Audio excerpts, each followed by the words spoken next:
Good afternoon. Are you religious? If so, I'm here to show you that witchcraft is just like any other religion.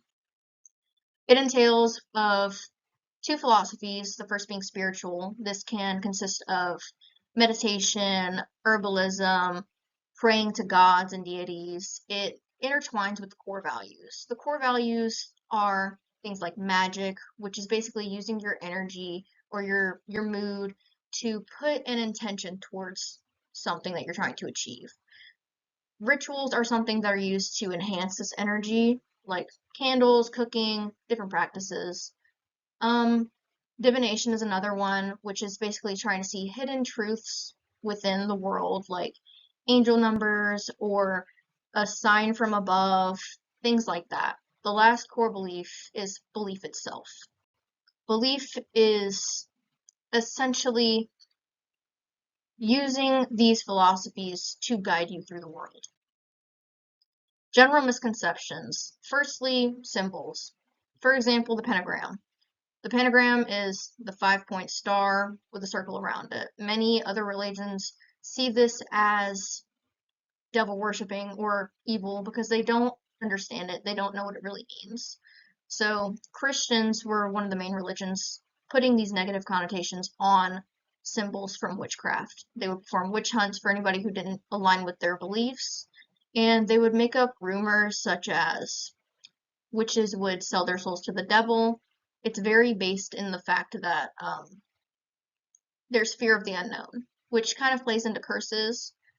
People might think somebody doing a ritual for their witchcraft practice is doing curses because they don't fully understand what witchcraft actually is.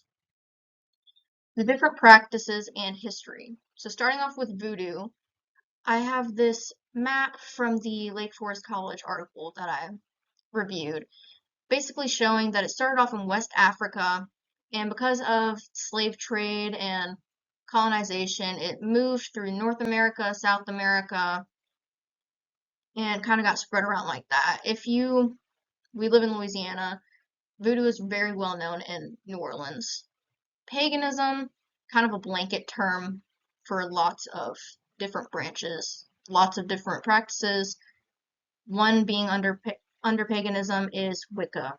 So Wicca, as I read in the Brandy's Now article, talks about how it's a modernized version of paganism. If you go on TikTok, you'll see examples of that. Another one that falls under paganism is folk magic. Folk magic is kind of like it's it's witchcraft within certain communities, very tight knit within families. It's where bad the bad omen of the black cat originates from. Um, Sydney Trasser wrote an article explaining that the Carnegie Museum of Natural History actually has folklore from years ago that explains that this is not true. Kitchen magic is kind of exactly what it sounds like. You use herbs and spices to put some intentions into your food or use it for your well-being. Then there's the green witch.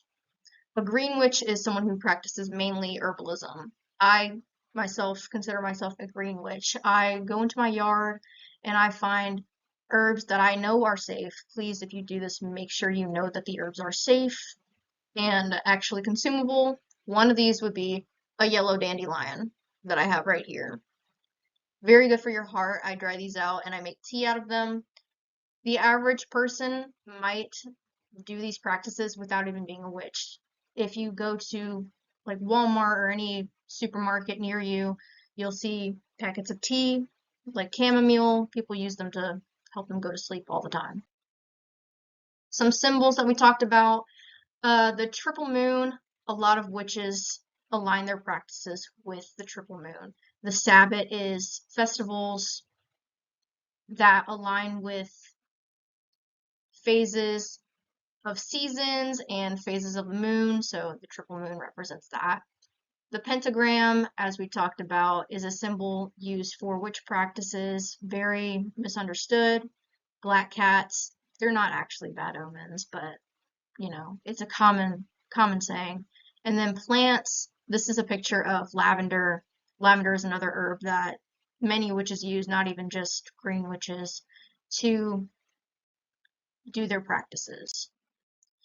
And fostering understanding. Basically, the takeaway of this is witchcraft is very misunderstood, and what I would want people to take away from this video is it's just like any other religion. Witches have a right to practice how they see fit without judgment, and I hope from everything that I've said, maybe we can teach everybody a little bit of acceptance. Thank you.